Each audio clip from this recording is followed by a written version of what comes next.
everybody, we are officially live. I'm so excited to dive into another pre-symposium panel. This is the lead up to our executive symposium on August 7th in Austin, Texas, where we'll be discussing implementing meaningful change within your organization. So what a pre-symposium panel is, it's a gathering of leaders who are going to be at the executive symposium, sharing their thoughts, their insights, their perspectives as to what they found to be effective for implementing meaningful change in their organization, as well as maybe some stumbling blocks or mistakes they've made along the way. We've got three great leaders here with us today. We've got Suzanne, we've got Kim, and we've got Sasha. Thank you all for being here. Suzanne, do you mind introducing yourself? Sure. My name is Suzanne Grover. I'm here in Austin, Texas. I am the Vice President of Underwriting and New Business for Coastal Wealth, which is a general agency selling financial planning services, life insurance, and retirement, mostly for Mass Mutual. Very nice. Kim, how about you? I am Kim Filiatrault in the Austin area. I am the CEO of Computing Inc. We are a software consulting and development firm specialized in the software insurance industry. Very nice. And then Sasha, how about you? Yeah, hi there. I'm Sacha Lyson. I'm the VP of People and Culture for Fringe Benefit Group, and we handle all things retirement and employee benefits for all sorts of sectors, mostly government contractors, as well as the restaurant staffing and goodness, all sorts of how would I describe it? Goodness, the restaurant, retail, and staffing agency type groups. And we absolutely love our clients across the US. Amazing. And I'm Garrett Mintz. I'm the founder and CEO of Ambition in Motion. At Ambition in Motion, our vision is a world where the vast majority of people are excited to go to work. When they are there, their expectations meet reality, and when they come home, they feel fulfilled. And we believe that starts with leaders, because leaders create the experiences employees have while at work. And so we create technologies and communities to empower leaders to be their best selves for their teams. And one of the ways that we build community is we put these executive symposiums on. So let's dive into the topic. So topic is implementing meaningful change within your organization. We determined this as our topic for this upcoming executive symposium because we see so many organizations, whether they're doing reorgs or making changes or pivots or iterations or whatever, mergers or acquisitions. There's so many new things going on. I think that there's this healthy balance, or trying to achieve this healthy balance of shiny object syndrome with innovation.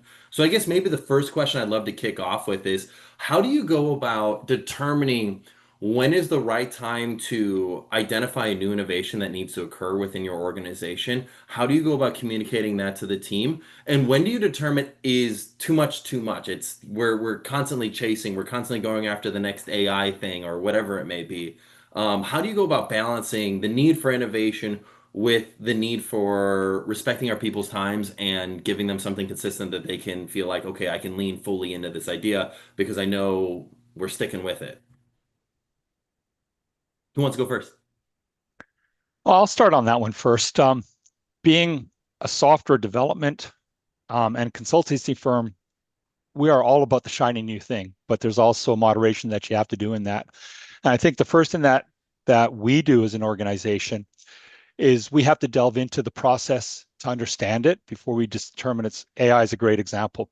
AI is great if you use it effectively and properly, not if you rely on it. And we've even gone down the rabbit hole where we spend a lot of time thinking it'll do everything for us, and it won't do any of the stuff that we want it to do in many cases. So I think it's a balance. You have to learn to understand what you want as a shiny new tool. But in that same token, you have to learn what you don't even want to spend time on to begin with, because you have to finish what you're doing. And being a development firm, we have to ensure that we get done what needs to be done first for the client or for the technology that we're developing. And then we supplement it with new technology after the fact. In some cases earlier, other cases later, if at all. So I think that's the primary consideration, is understand what you're looking at and understand what you need to be finished and focusing on that. We've gone off the track sometimes, but that's part of the learning experience. Yeah, I think Go ahead, Sasha. So sorry. I think one of the big key pieces here, in addition, is bringing in key stakeholders early on. I think we forget as leaders sometimes that we don't know the intricacies of the process at the base level. And so we can often chase shiny objects without knowing the intricacies that can go into that process. And so bringing those folks in early on can really help save a lot of money and a lot of time very early on in that process. Yeah, I don't think you can ever underestimate the importance of having the kind of frontline people and their voices as part of as part of the process. The financial services industry has not typically been a real fast mover and adopter of new shiny things. They're a little bit more. It's a mature industry. It's sort of slow to move along, but I think that, in terms of my organization, we know when we need to change and what's really going to be disruptive because we are keeping our fingers on the pulse of our clients. If that, in our case, the client is like the financial advisor, that's working with us, and a little bit of home office, but I think being able to kind of constantly be listening in a feedback loop for what needs to happen. And conversely, when you've maybe turned the change screw a little too far, and you're getting too much tension, within your associates, that listening feedback loop is really, really critical to knowing what to prioritize and how hard you can really turn the heat on for whatever that particular initiative is. I love that you bring that up, Suzanne, of like when do we overturn the screws in terms of the changing winds of change. And I would love to know really where does the accountability fall within all that? And I like learning both your and Sasha's perspectives of it compared to like Kim's, where Kim's the CEO. Kim's like, oh yeah, I'm accountable for it. It's like, well, that's easy for you to say. You're the CEO of your own company. But when you're not the CEO of your own company, how do you go about creating that environment of accountability? Because sometimes I think it's easier to like point fingers and say like, oh, it's your fault or it's your fault. And the person who's at the top very easily could say it's their fault, but they may not even know what in fact is going on.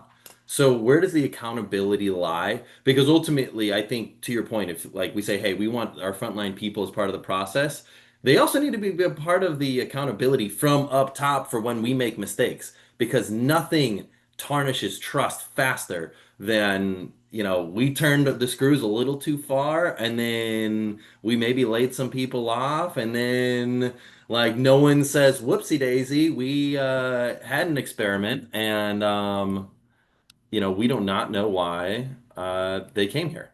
So yeah, anyways. Oh, whoops. I don't know why that just happened. But anyways, I don't know why Eric's sorry, I meant to kick off Eric here.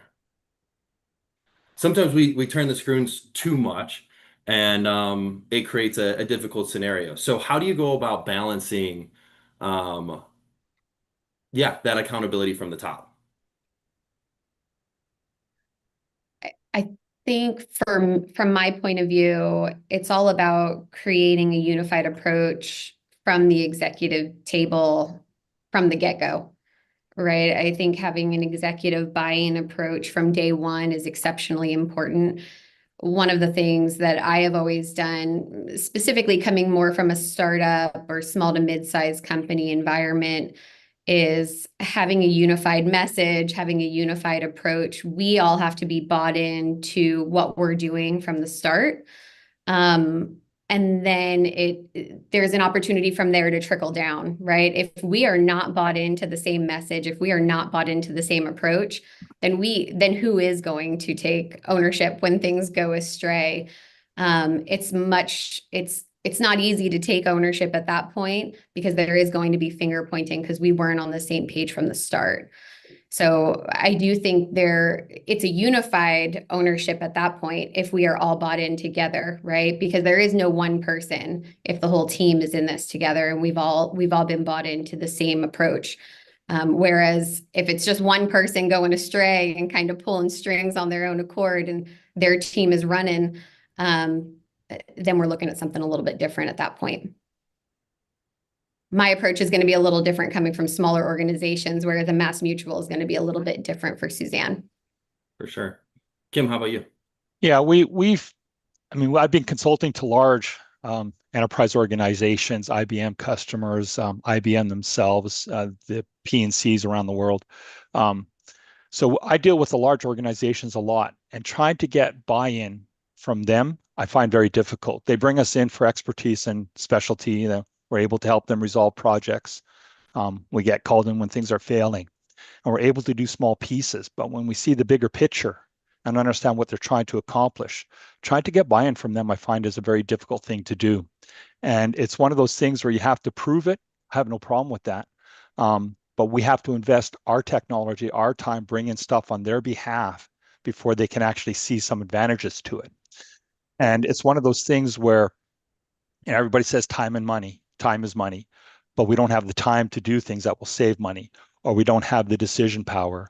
Yeah. From the large organizational perspective, I find that more difficult in general, but I've also found some large organizations that make a decision in literally a day or two. And it's like, oh, this is the value you're going to give us. How long can we prove it out? Oh, it's a couple of weeks to prove it out. Let's do it. Start tomorrow. Where other ones will be like, we can save you $1 million and we can show it to you in a week. We don't have the time to do that right now. We've got too many other things on the go. And it's very difficult to see that in all the different organizations where what I think and what we think are easy decisions just cannot be considered. And then the hard way to do things is what they want to do. So being a small company, we have the ability to do as much as we can and then finally step away or finish the process for them and they're real happy. Yeah. No, I like that. I think that makes a lot of sense. You know, Kim, you brought up this point of like delving into the process to understand it and like identify when something might be going off track. And I think it aligns nicely with Sasha, what you were saying about bringing in key stakeholders early on. So how, you know, Kim and Sasha, how do you go about identifying what that process is early on? And have you ever been in a scenario where the process that you created or the process that you dove into, for whatever reason, the challenge that you thought you were solving for turned out to, have you ever had a scenario where the challenge you thought what was going on turned it out like after doing due diligence, there was something else that you wanted to work towards? By the way, sorry, hold on a second. Suzanne, welcome back. So sorry, I have no idea Thank what the you. heck happened with the video or whatever. We had like somebody random jump in, but anyways, we're That was me, because when you said it was live streaming, my team wanted to watch it because we thought it was live streaming. I didn't realize it was a pre-Symposium preparation for our live one. yeah, okay, got That's it. what happened. Okay. My apologies on that. When you said No ARC, it's worries. like, oh, Okay, I'm that was like, who is me. this Eric guy? But anyways, yes, no, we are live streaming. We're just on YouTube and LinkedIn right now, Yeah. streaming. But anyway, Suzanne, welcome back. Thanks for being here. We were just talking about this concept of how do we, you know, Kim brought up this point of, you know, delving into the process to understand it, and I think that aligns nicely with what Sasha was talking about of bringing in key stakeholders early on. So the question I have is, you know, is there ever a scenario where you think from maybe the top that the challenge is one thing, but after doing due diligence, you end up realizing the challenge is something else and you come up with a different solution to handle it? Absolutely. I mean, I think it's critical to be able to pivot always in change management, because very rarely is the problem always the problem.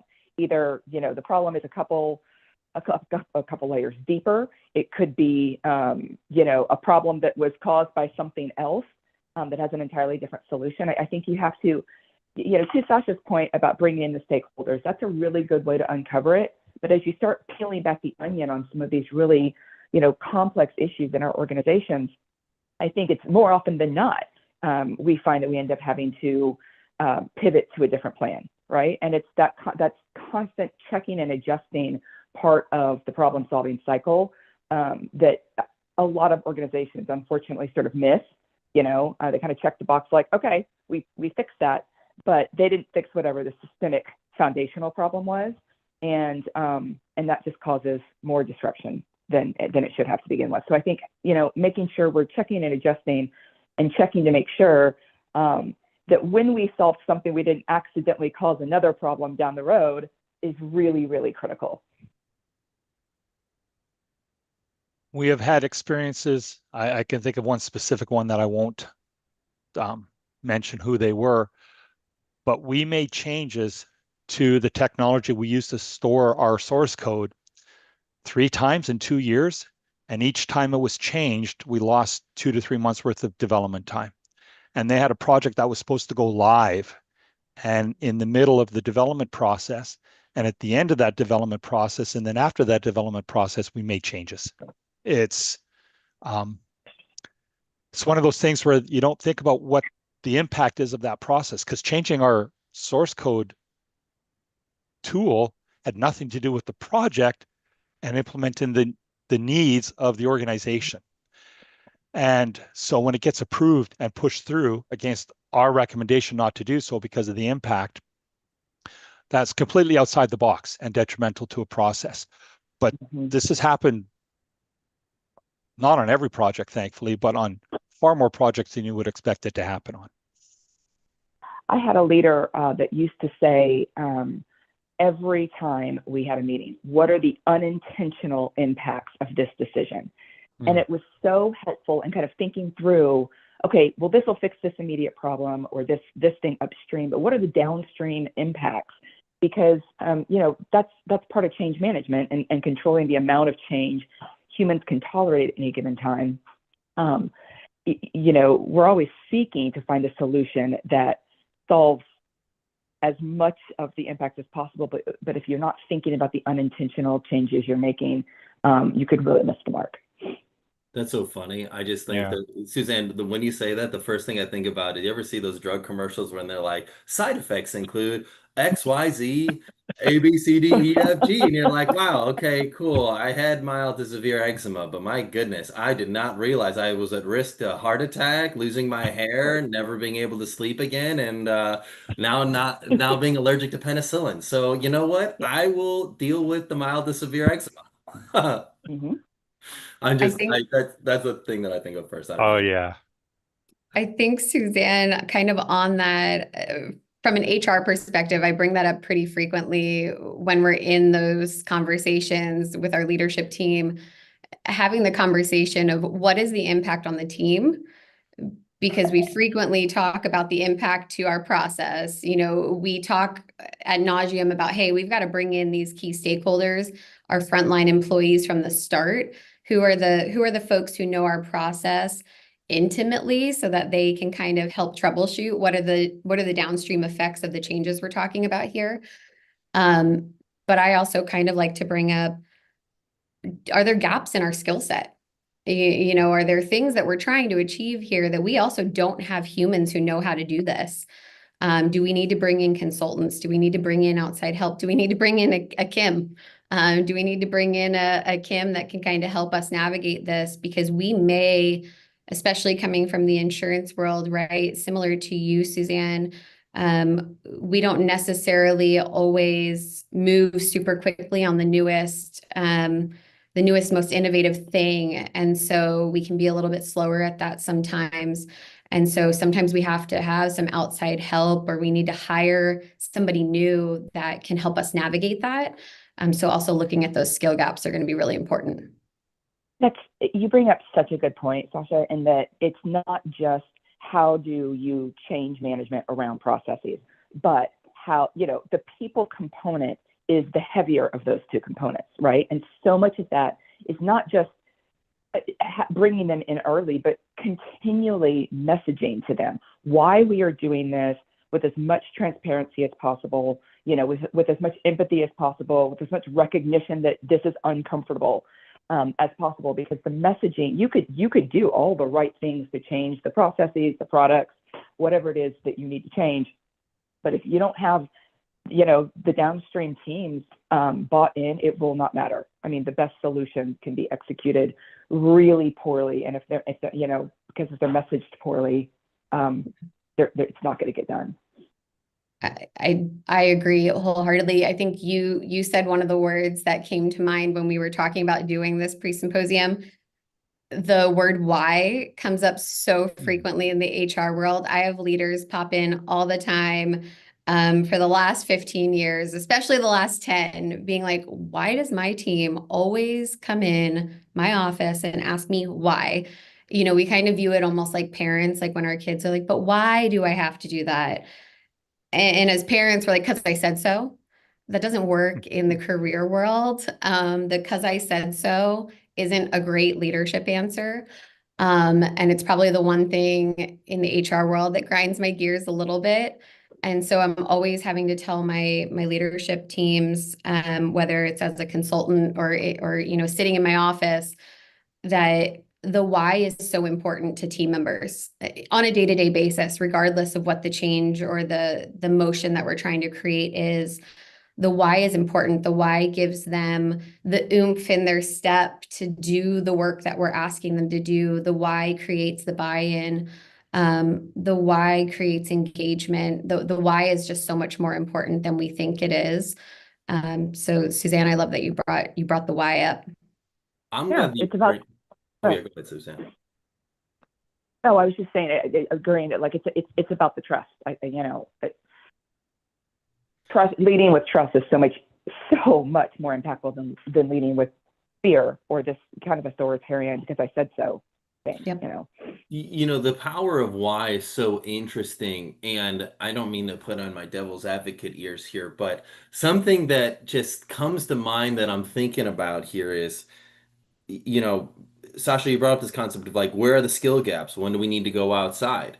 And I see oftentimes scenarios where an organization brings in someone from the outside, but it's a major ego tarnisher to some people on the team. Like they had the hubris thinking like, oh, I could have done this ourselves. Like, we don't need any outside help. We got this, rah, rah, pounding chest, getting all excited. And then you bring in somebody up from the outside and immediately they want to sabotage it because they're like, you could have just had me do that. And we were ready to go. And you're like, but you're not. There's a major skill gap that's between you and what these people specialize in, one. And two, you also have all these other things that are on your plate, and I don't want you dropping those things so then you can work on this thing that's like new and shiny. Like, but they're like, I'm excited about it and I'm bored.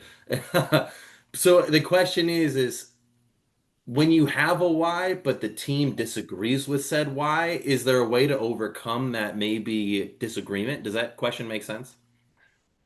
It does. I would fire back at you, Garrett, Yeah. that if you as a leader have done a good enough job providing feedback on a constant loop, then the why should make sense, right? Like if you have given your teams challenging work, if you have done a good enough job providing the challenging work, providing the feedback of the skill gaps, providing development opportunities, providing those stinking reviews that we all hate doing as managers and leaders in organizations. I know because you tell me every 6 months how much you hate them. If you've done those things, then the why should make sense. That's my argument. I There's a agree. lot. I don't disagree with you. Yeah, go ahead, Suzanne. What do you think? There's a lot of foundation there. I mean, leaders as a whole, I think, can start underestimating just the human element, right? I think there's a huge skill set gap in general in emotional intelligence in leaders today in a lot of industries, financial services certainly being one. But if you have been treating, the employees and the associates as actual whole professionals, as opposed to someone who, this one does contracts and this one does marketing and this one's in IT, you're really connecting the dots between what you do and how that affects the organization. It's a hell of a lot easier at the end of the day to answer the why, because they probably know. One of the things that I've been doing here at Coastal Wealth is really starting to foster this understanding of where each individual fits within the organization, and so that they understand when we say, hey, we have to burn this department down to the studs and rebuild it up because it's not profitable, it's not serving the needs of the client. I need them to be thinking as whole professionals, not just how that affects this person in contracting. And I think that requires a degree of emotional intelligence and a degree of us starting to be able to treat employees as full humans with full lives who, work to live. They don't live to work. It's a little bit esoteric in terms of answering this question, but I do think it starts with expecting that the people who work with us and for us understand the business as a whole and understand it as professionals and not just a cog in a wheel. Kim, anything to add onto that? Yeah, I was going to say it's an interesting consideration because being the CEO of our company, small company, everybody knows what we're doing all the time and everybody's fully bought into it. So, but when we do the consulting side of things, which we do quite a lot, we're dealing with the people in the trenches at that point in time for the most part, helping them get something up and running or changing direction when they need to change. So it's really interesting to hear that because one example that I can bring to the table of where We were able to make change in an organization that had nothing to do with the project directly, but with the people themselves. I'm very much an advocate of using technology in any way possible to make ourselves more efficient. So as a company, every one of my employees have two 43-inch monitors, 4K monitors on their desk. I have three, as does another employee. We went to a client site, and we were going to be on that client site 4 days a week for 2 weeks out of every 3 for a year and a half. So I brought in the same equipment for my employees to have that all on their desks at the client site. And it's incredibly efficient. But the organization was not interested in making their own employees more efficient. It was too costly to bring in monitors for everybody. I could appreciate that. And so to make that team more efficient, I put monitors on their desks with permission from the organization. And after a little bit of time, because we only gave it to 3 employees, they then made the decision to go forward. I don't understand how leaders from above, and this is where I also lack the understanding, being a small organization, leaders from above can't see some simple changes that can impact financially. You make your team 5 or 10% more efficient. What's the cost of that over a year on a project? That's costing them millions of dollars to add a $10,000 worth of hardware to an organization. So when you talk about understanding the employees and stuff, I find that interesting because I haven't seen, especially the larger organizations that we deal with, where upper management, the decision makers at that point, actually understand what's happening in the trenches. And I don't know if it's because they have too much other things to do, because I know as a CEO, you're busy all over the place. But how do you get from the trenches to the top? That would be a question I would have as a CEO, because I'm at the top and I make the decisions as we need to make them. And if I make a mistake, we correct again. But I don't see that kind of thing happening, especially like the legacy or insurance has been around. These companies are 100, 150 years old. They don't change quickly. But they also know they need to, but they're not willing to make those changes in many cases. How often do you think that is a product of just I don't need it, so therefore does anybody else need it? So it's like the top person at the organization's like, I've got one screen. It works perfectly good for me. Why does everybody need 3 screens? They're like, well, do you do any data analysis? Like, well, no.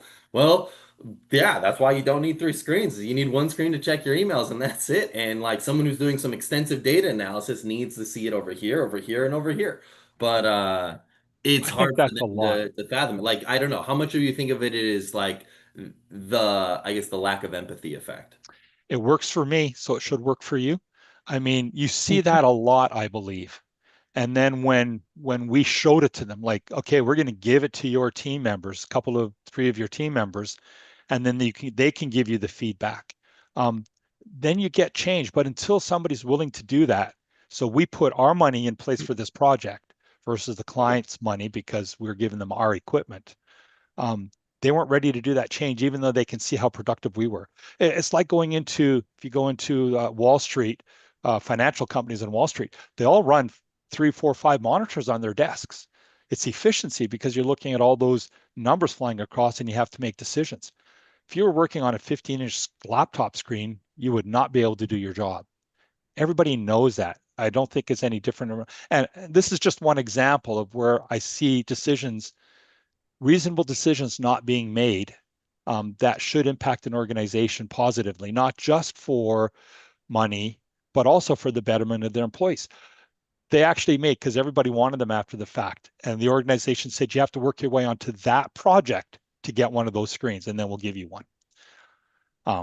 But if it works for that organization, that team, you would think it would be effective for the entire organization to make everybody more efficient. So. We spoke about accountability earlier, and the bottom line is the higher up you go, the more accountable you are to at least having communication channels down to the trenches, as we've been saying, to know what they need. You don't need to know technically how their jobs work necessarily to be an effective leader, but you do have to have an expectation and surround yourself with other leaders in kind of the middle ranges that are going to give you honest feedback about what's happening in the trenches. And I think, there's a couple things that happen. When I was at Mass Mutual, there were 3 layers between me and the trenches, and I would do, skip level meetings to kind of keep my finger on the pulse. But I also only promoted and surrounded myself with middle managers who I knew would be honest about what the needs of their people were, and that would advocate for their teams. Otherwise, you do it's pretty easy when you get up in the upper leadership to lose the forest for like the trees, and you're responsible for top line revenue or bottom line growth or whatever that thing is. And it really is easy to lose the vision of the people, the actual human beings that are doing the real work. So I think it's important to have those. We as higher executive leaders are responsible for making sure those communication channels are open, authentic, and pretty constant in giving feedback. I don't mean to sound jaded or continue to put on the devil's advocate hat here, but part of me wonders, yes, I want to be surrounded with people who are honest about what their needs are and what's going on, but what happens in the scenario when someone's maybe asking for too much, or they have, because of previous years' resourcing, they were put in a scenario where they had a lot of resources. So they got, creature comforts. They got really comfortable with all these things that they said they eventually developed a need for. Well, when in tight times come, some resources get pulled away and they're like, how the heck are we supposed to get all this work done with these few people and this few resources? And then they figure it out. And then you're like, okay, well, I guess you figured it out. Maybe did you need all those things? I don't know. Where is the healthy balance and all of that? So I guess the question is where do you decipher where that balancing act is? Does that question make sense? I have does. Yeah, Go ahead, Sacha, Sasha. go ahead. Jump in. I have a rule for myself personally on the HR side of the house that I never offer my teams anything that I believe I will have to claw back in the future for financial reasons, just because especially I dabbled primarily in the startup, small to mid-size game. Startup world has been tumultuous, to say the least, in the last 5 years. It hasn't been kind to us. So I have a hard and fast rule. I've worked in startups that have been well funded until they weren't, and have contracted with startups who have been well funded until they weren't. And so we've made it rain, and then the rain stopped, and it was a desert. And so I've watched folks who have had, CPOs and HR leaders who have given their teams phenomenal benefits. And then all of a sudden we can't pay zero, we can't give you $0 health plans, and we can't give you, the newest, best MacBooks with all of your office set up at home and all of the best provisioning in the world.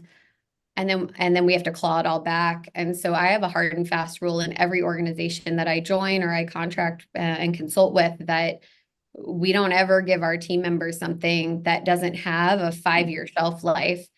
So I'm always trying to look at a long-term plan for the teams, just because nothing is worse than giving a team member a benefit or a paycheck or a bonus that you are going to have to claw back at some point in the future. That's kind of just a rule that I've enacted and that I try to work with teams and managers on. I like that, because that's one of the issues that we have is we are a small organization. Who's going to say you're going to be around a year from now? And it's 20 years later and we're still here. But I have not heard anybody else say, let's give it a shelf life, because that's a critical thing.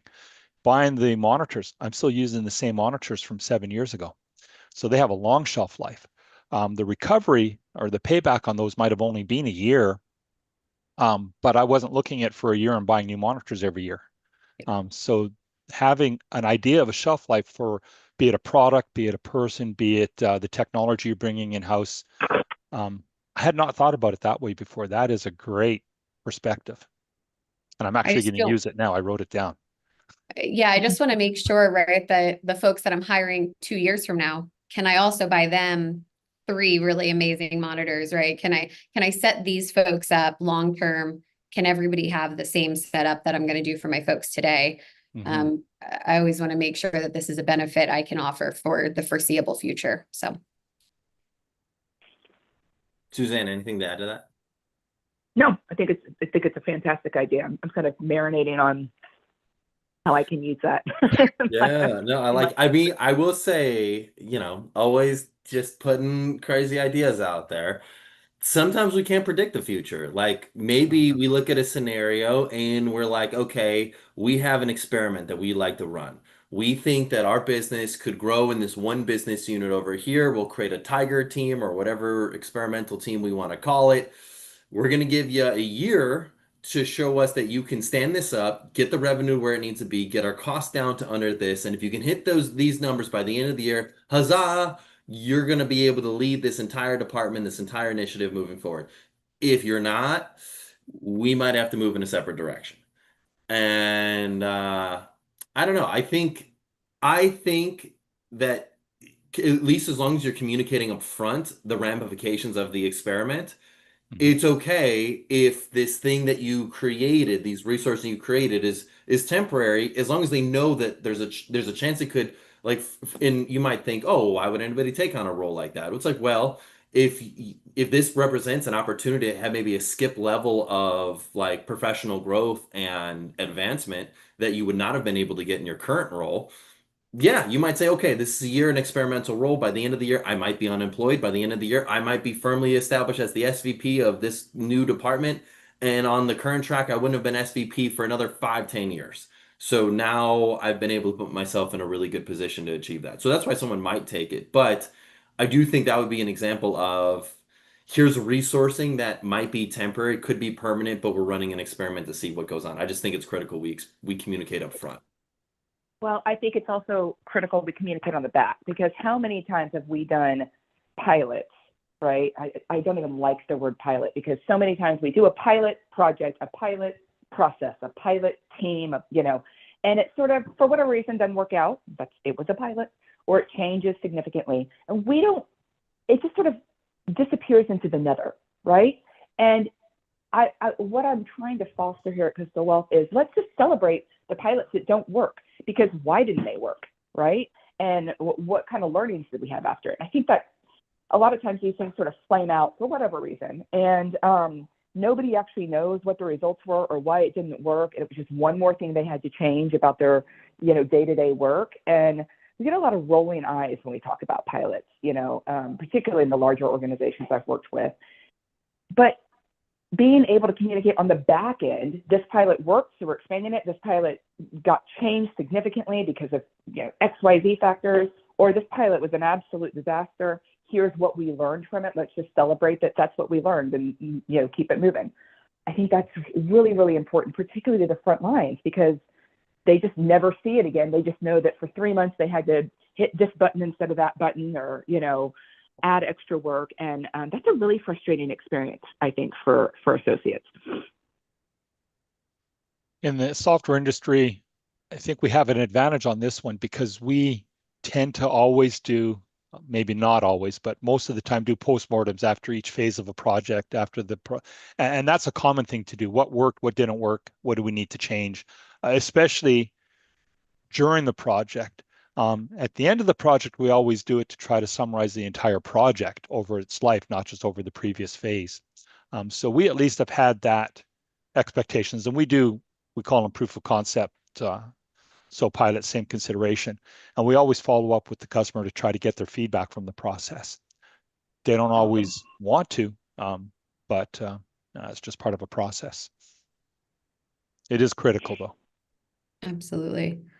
Garrett, I don't think anything terrifies me more than promising somebody a promotion or a dollar amount before it is launched. However, we could talk about that on the back end, maybe at the symposium in a few weeks. Oh my gosh.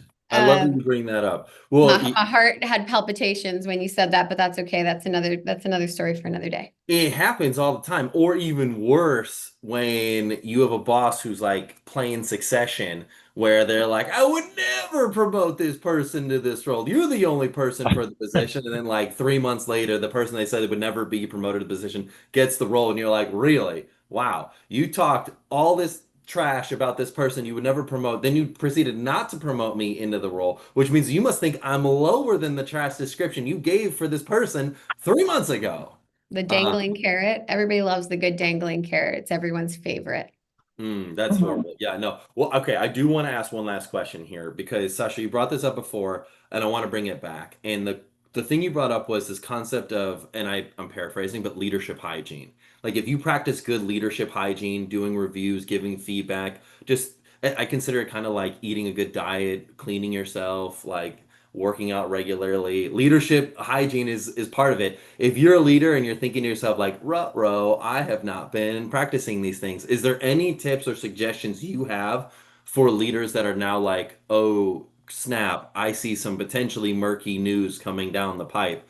I might want to start getting into the form of giving feedback now versus just dropping the hammer on somebody and totally tarnishing the trust or any trust, whatever we have between us." Is there anything that you would suggest leaders who might not have been practicing the best leadership hygiene up to this point do to just flex that muscle a little bit? I mean, starting today is better than never starting at all, right? I think um, for me, I've genuinely dedicated pretty much my entire career to leadership development. That is my specialty in the HR space.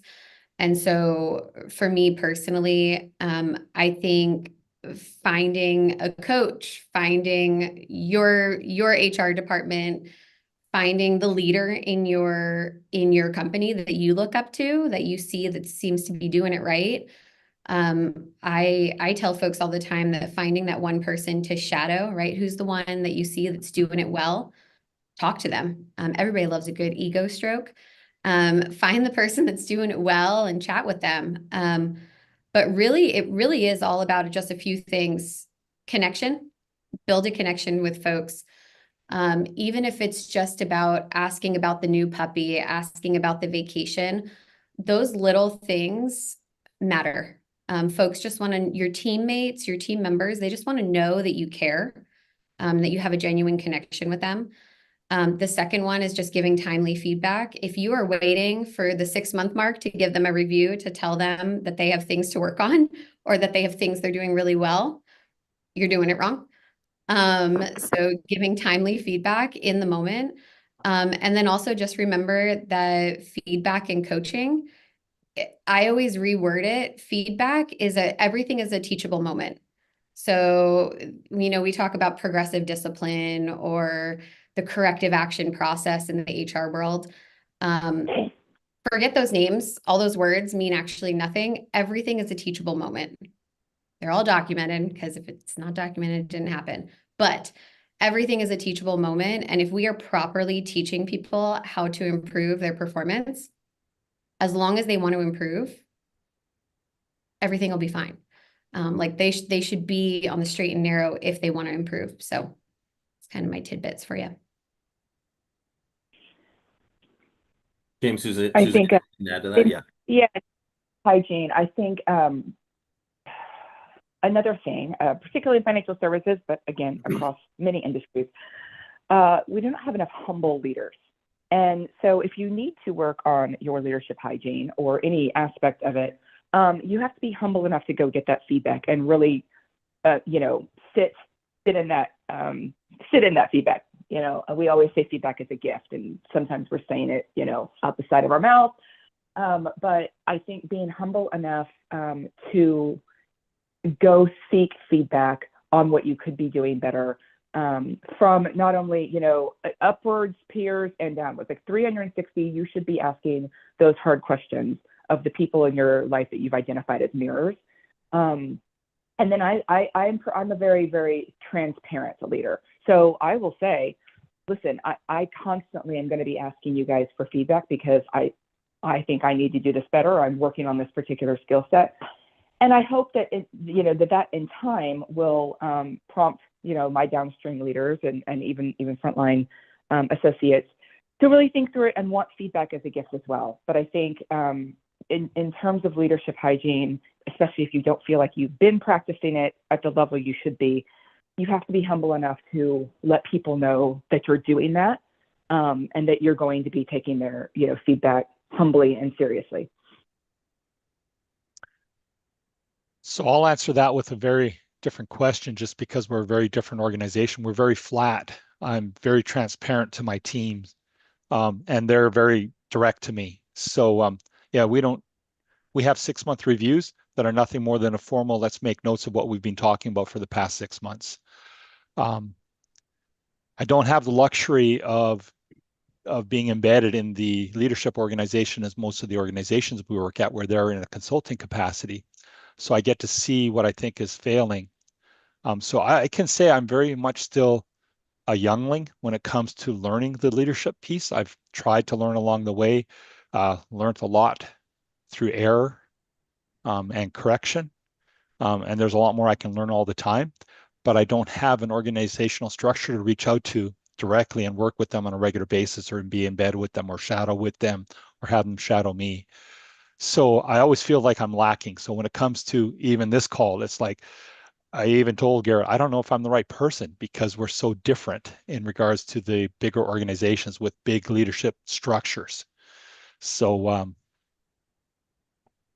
I heard what you two ladies said, and it's like, man, I need to be doing that. But I've been thinking, where do I get that from in my organization and my group of people that I work with and organizations I work with? So once again, I feel out of my depth now. Well, you shouldn't. I think it's helpful to have perspectives from people from large and smaller organizations. Like at the end of the day, we're all leading people, and the human Yeah, challenges we face are inherently human. So whether we're leading a small team or a large team, we're at a large enterprise or we're a small business, like those human components, those human challenges create opportunities for us to be better and for us to learn from it. And I think it makes these sorts of pre-symposium panels really, really relevant and powerful because it relates to different people and different sizes of organizations. Well, anyways, Kim, Sasha, Suzanne, thank you all for being here. This was a great pre-symposium panel. I feel like we covered a lot of ground there. If you're watching this and you're thinking to yourself, I want to meet these three great leaders, come to our executive symposium August 7th in Austin. We're hosting the event at Ferrari of Austin. So I'll post the link in the comments of this on how to RSVP. But anyways,